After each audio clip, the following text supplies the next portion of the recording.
অনেক মজা হয়েছে না? রুটি দে। আকাশ শয়তান, দে রুটি দে। মেরো না ওকে, মেরো না, থাক। ওকে মেরেই ফেলবো। মানুষ, ওকে মেরো না।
আমার না ক্ষুধা লাগছে, কিছু নিয়ে আসো খাই।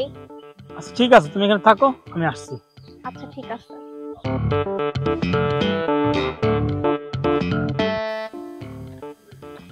এই যে খাও।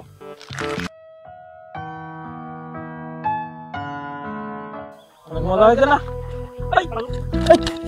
রুটি দে।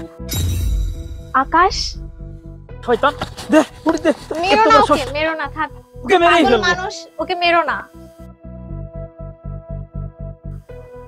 ভাইয়া, আপনি কি ওই ছেলেটার ব্যাপারে কিছু জানেন? ওর এই অবস্থা কেন? হ্যাঁ জানি তো।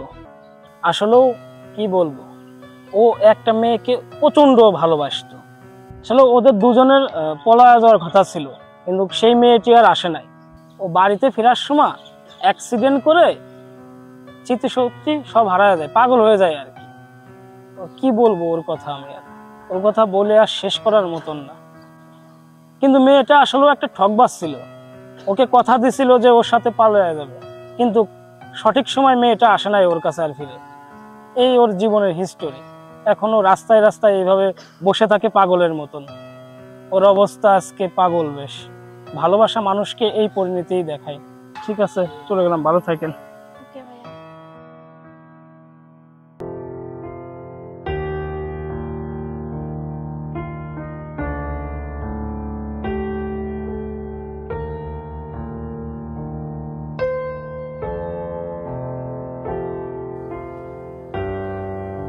আকাশ, আকাশ, কি হয়েছে তোমার?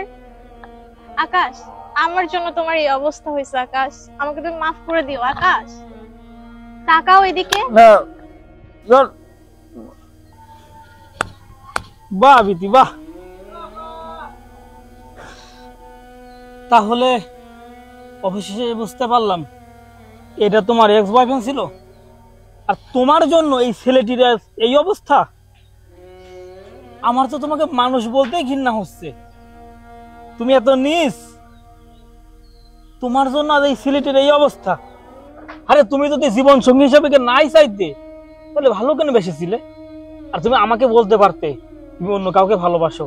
দেখো, আমি আকাশের সাথে প্রতারণা করি নাই, আমি পরিস্থিতির শিকার।